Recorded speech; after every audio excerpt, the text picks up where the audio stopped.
Chers internautes et téléspectateurs, merci de nous rejoindre sur notre chaîne en ligne Kivuatiko Media TV, une chaîne qui ne cesse de vous donner des informations à temps réel dans le cadre toujours de vous informer sur la situation de la RDC, notre pays, mais aussi plusieurs situations qui continuent à prévaloir et surtout actuellement où nous sommes en train de faire des informations actuellement qui cadrent avec la situation. Mais aujourd'hui, nous sommes avec notre invité. Nous allons parler au sujet, n'est-ce pas, de la révision au changement constitutionnel qui fait, n'est-ce pas, la une des actualités. Et bien sûr, nous serons toujours en train de développer cette thématique et nous vous demandons surtout de pouvoir vous abonner nombreux. Nous sommes avec notre invité. Il va se présenter et donner son point de vue surtout comme d'autres compatriotes congolais au sujet, n'est-ce pas, de cette question qui fait l'actualité de la RDC. Nous vous approchons par la présentation et enfin nous développons notre sujet. Merci beaucoup, messieurs les journalistes. Je suis Obed Moussafiri, congolais de naissance. Et donc je suis de père et de mère de nationalité congolaise, originaire du territoire de Massissi. Je pense, en ce qui concerne la présentation, c'est cela. Très bien, merci pour cette présentation riche. Alors, nous avons une thématique sur notre table qui cadre avec la révision, les changements constitutionnels. Jusqu'à présent, quel est votre entendement, votre compréhension sur les changements ou la révision constitutionnelle? Merci beaucoup, messieurs les journalistes. Pour ce qui concerne la révision de la Constitution en République démocratique du Congo, pour nous, c'est une déception. C'est une déception pour nous. C'est un message qui ne nous intéresse même pas. Comment? Nos pères, nos mères, nos tantes, nos cousins, nos cousines, nos oncles, nos compatriotes congolais originaires des territoires occupés par les terroristes d'IM23. En tout cas, nous ne sommes pas concernés par ces messages. C'est un message qui n'est pas un message du temps. Chez nous n'avons que besoin d'un bon message qui viendra nous dire: rentrez chez vous, la guerre est finie. Depuis que nous avions quitté chez nous, il y a de cela 2 ou 3 ans, le territoire de Massissi, celui de Rutshuru, Lubero est en train d'être menacé, Walikale est occupé partiellement. Nous, on n'a pas besoin des affaires de changement de la Constitution. D'abord, la paix. Lorsque nos parents, nous-mêmes, nous vivons dans des bâches, pourtant chez nous, il y avait des maisons, des belles maisons, et que le gouvernement a accepté d'abandonner au compte de l'ennemi. Nos minéraux sont en train d'être exploités par les ennemis de la République. Et au-delà de cela, au lieu de se préoccuper par la situation sécuritaire, nos parents qui mangent très mal, nos frères et sœurs qui vivent et qui dorment très mal à la belle étoile, au lieu de se préoccuper d'abord de cette question, nous faire rentrer chez nous, le président de la République fait comme s'il se moque de nous. Il ne s'occupe que des autres histoires. Il a déjà abandonné nos territoires. Les véhicules viennent du Rwanda, de l'Ouganda. Ils exploitent, ils transportent nos minéraux à ciel ouvert, comme si la communauté internationale ne voit rien. La communauté nationale ne voit rien.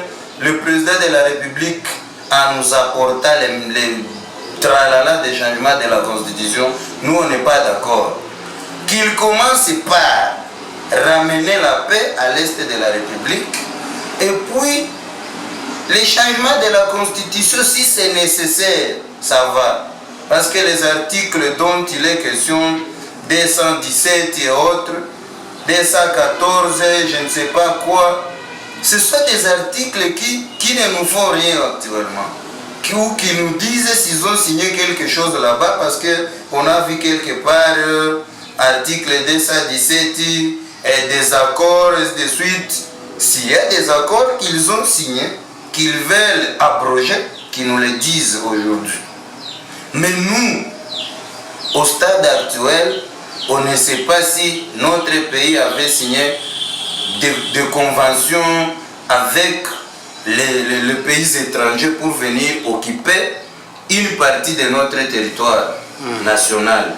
Si c'est cela, alors au stade actuel, les changements peuvent avoir des places. S'il n'y a pas des accords qu'ils ont signés, ces changements n'ont pas de place. Et s'ils les avaient signés, en qualité de qui ils les avaient signés? Parce que le peuple devrait être informé de ces accords. Jusqu'aujourd'hui, le peuple congolais n'en sait rien. Alors, nous, comme nous sommes indignés, nous sommes menacés, par exemple, messieurs les journalistes, ici en ville de Goma, Oui. même si nous sommes déplacés, même ici au outil, la ville où le gouverneur s'assoit, les gouverneurs qu'on appelle gouverneurs militaires. J'ai assisté ici à avenue Ngungu, quartier Ndosho, avant-hier, un homme a été assassiné par balle. Après les autres qui avaient été assassinés, Balindo et autres, même jusqu'à aujourd'hui. Mais ce qui m'avait fort étonné avant-hier est que au moment où l'homme a été assassiné au niveau de l'avenue Ngungu, quartier Ndosho,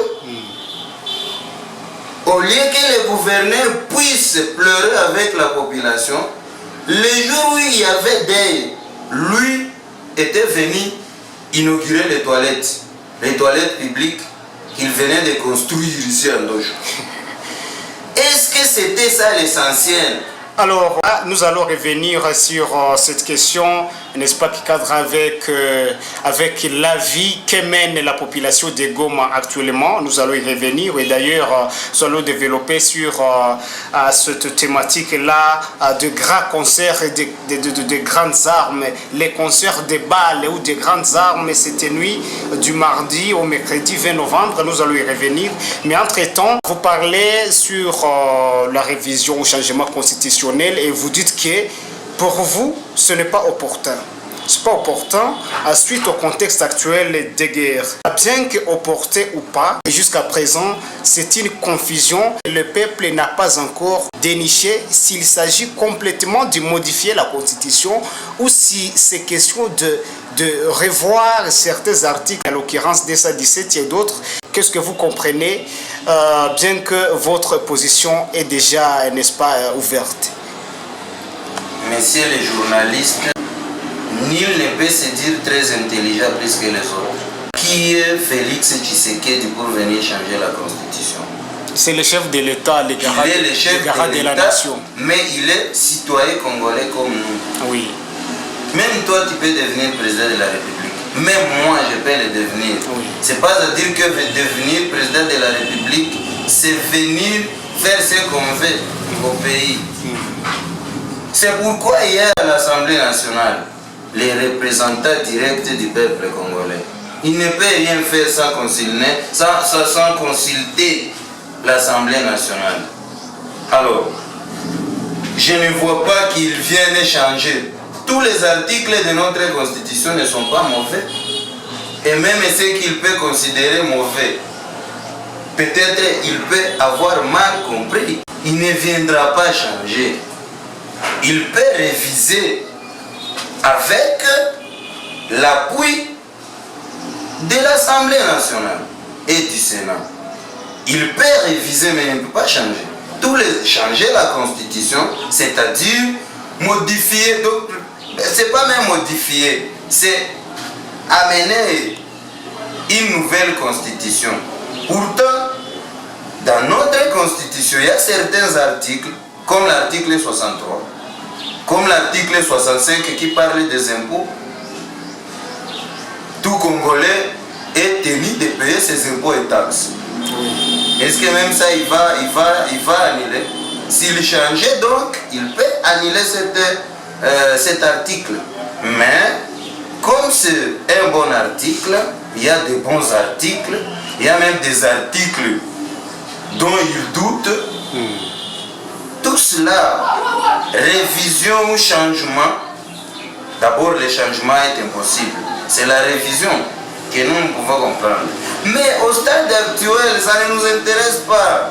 Cela ne nous intéresse pas. Ce qui nous intéresse, c'est la paix. Moi, je donne souvent raison à ces gens. Quand ils disent la guerre à 2000 km, quand il est là, son père n'est pas ici à l'est. Son cousin n'y est pas. Sa mère n'y est pas. Son frère n'y est pas. S'il avait ses frères directs qui souffrent ici, les frères biologiques, il allait comprendre que cette guerre doit cesser. Il se comporte comme celui qui ne voit rien. Quand il voit chez lui, ça va. Il est entouré par des gardes républicaines. Il est, ça va. Ses ministres, ses cousins, ses frères, il trouve que ça va. Ses enfants étudient. Nos enfants n'étudient pas. Ils sont dans des cas de déplacés. Si c'était son enfant, il allait comprendre. Mais il se comporte comme s'il n'est pas garant de la nation. Il se comporte comme s'il est à Kinshasa. Or, il est le président de la République démocratique du Congo. Il doit s'intéresser de la situation de toute la République. Alors, quand il nous amène des trucs pareils, nous trouvons que c'est une trahison. Il nous trahit, il nous a trahis, il nous a sacrifiés. Nous ne sommes pas protégés. Nous sommes délaissés. Alors s'il veut que nous puissions le considérer comme président de la République, qu'il vienne et qu'il puisse nous venir en aide. Qu'il puisse sortir de son silence. C'est pourquoi nous... Mais il est déjà sorti de son silence il y a longtemps par, n'est-ce pas, des accusations accusées les Rwandais à travers d'autres concerts des nations. Jusqu'à présent, il continue la voie diplomatique de dénoncer même. Et voilà, il est sorti de son silence. D'ailleurs, moi, je pensais que ce voyage diplomatique, avec les 5 ans de son premier mandat, suffisait. Je pensais que 5 ans suffisaient pour des voyages. Mais après 5 ans, au deuxième mandat, il a continué avec des voyages. Oui, la voie diplomatique, alors la diplomatie. La diplomatie, oui, mais une diplomatie qui ne porte pas, qui n'amène pas des résultats positifs, n'est pas diplomatie. Ce sont des distractions. On ne considère plus ces voyages comme des voyages diplomatiques. C'est l'aventure pure et simple. Parce que les résultats, c'est zéro. Les ennemis n'ont cessé d'avancer chaque jour. Et ils n'ont les gouvernements, l'armée congolaise n'a récupéré aucune des parties qui ont un jour été occupées par les rebelles. Ils ont avancé et ils continuent à avancer. Alors, ce voyage diplomatique n'ont porté aucun résultat. Dans le même contexte de la révision constitutionnelle, vous, comme citoyen congolais, qui avez droit à une liberté de pensée et d'expression, vous parlez que ce n'est pas opportun d'échanger ni de réviser cette constitution. En 2015, vers 15-16, le parti au pouvoir UDPS, où le président de la République était militant du premier rang, lui-même s'était opposé au probable changement constitutionnel à l'époque de Joseph Kabila qui allait ou qui était à la veille de changer la constitution en 2015-16.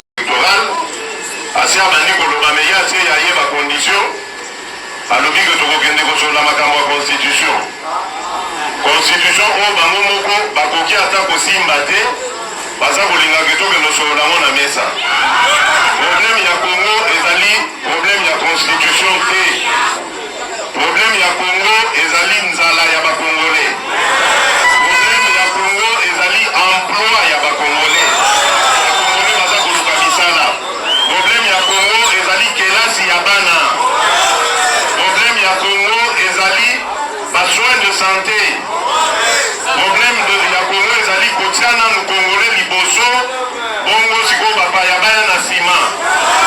président de la République, Félix Tshisekedi, à l'époque, disait que la constitution n'est pas un problème, mais ce qui est problème, c'est la sécurité du pays, l'unité nationale, l'éducation et la famine des Congolais à l'époque, selon les archives. Absolument. Alors, actuellement, au pouvoir, les partis au pouvoir UDPS tendent vers soutenir indéfectiblement ces changements. Pensez-vous que c'est la contradiction? Moi, je pense que ces gens sont rassasiés. Comment? Sont rassasiés parce que on peut croire qu'ils le disaient à cause de la faim. Ils avaient faim. À l'époque. Pourquoi aujourd'hui ils comprennent que le changement, ou non, pas le changement, j'ai révisé, la révision de cette constitution, c'est ça l'idéal. Moi, je n'ai pas refusé qu'il y ait révision parce que la révision a été, et le peut être aujourd'hui, et elle le sera parce qu'il y aura aussi d'autres phénomènes qui viendront. Ce n'est pas le moment, la population du Nord Kivu, de l'Est en général, n'a pas besoin d'un autre message que le message de paix, le message de dire aujourd'hui on a déjà fini avec les rebelles du M23 et d'IEF soutenu. Donc les Rwandais qui nous agressent et quelque part l'Ouganda qui se fait hypocrite. En tout cas, nous avons besoin de celui qui viendra nous dire désormais aujourd'hui le cas de déplacés fini, alors rentrez chez vous, il y a déjà la paix. Changement de la constitution c'est quoi? Modification de la constitution c'est quoi? Révision de la constitution pour nous ce n'est pas un message du temps, messieurs les journalistes. Je pense que continuer à me poser des questions sur les changements de la Constitution, c'est m'énerver. Vous allez m'énerver, moi. Alors, tendant vers la fin, à Lubumbashi, personne ne va m'amener à reculer sur mon agenda de changer la Constitution. C'est le propos du président de la République à Lubumbashi. Quelle est maintenant votre conclusion? Lorsqu'il parlait de la moindre escarmouche, nous étions tous là. On avait suivi. Est-ce que c'est lui le peuple congolais? Est-ce que ce pays lui appartient seul? Il est le garant, mais nous sommes dans un pays démocratique où le pouvoir appartient au peuple. C'est pour le peuple. C'est le peuple congolais qui lui a donné le pouvoir, entre guillemets. Et il devait le prouver, même s'il y avait des propos, l'opposition n'avait pas été convaincue, n'avait pas été satisfaite de sa victoire, mais il pouvait le prouver que c'est le peuple congolais qui lui a donné le pouvoir. Il ne doit pas faire ce que le peuple congolais ne lui a pas demandé de faire. Nous, peuple congolais, nous lui demandons d'abord de restaurer la paix dans notre pays. Quand il aura restauré la paix dans notre pays, il viendra nous dire, nous proposer qu'il y a nécessité de réviser la Constitution. Et là, ça sera un autre débat, et ça sera un débat à la une. Mais au stade actuel, quand il dit comme ça, nous considérons ça comme une dictature. Or, le temps est révolu, la dictature, il peut ou ne pas, mais le peuple congolais est déjà éveillé. C'est pas comme avant. Plus rien ne sera comme avant. Comment il peut s'adresser au peuple congolais comme ça? Il ne dirige pas seul. Il est entouré. Nous avons délégué les députés nationaux. C'est une très grande assemblée. Quand il dit que personne ne peut l'empêcher de réviser la Constitution, il pouvait au contraire dire qu'il va consulter l'Assemblée nationale. Et c'est que lui, avec l'Assemblée nationale, décideront, il viendra présenter cela au peuple congolais. Mais pas imposé comme ça. Il a mal agi et je pense que le temps et l'histoire nous réservent des réalités. Obed Moussafiri, citoyen congolais, vous qui étiez en train, n'est-ce pas, de participer avec nous dans cette exclusivité d'interview, cadrant avec, n'est-ce pas, la révision constitutionnelle, votre avis. Vous avez émis votre position. Merci d'avoir participé avec nous dans cette réalisation. Merci beaucoup, monsieur le journaliste. Chers internautes et téléspectateurs, c'était, n'est-ce pas, l'exclusivité dans cette interview cadre avec la révision constitutionnelle, une situation en ligne en RDC. Et merci d'avoir suivi cette interview exclusive et nous vous demandons surtout de pouvoir partager cette exclusivité aux autres de partout où vous êtes. Merci.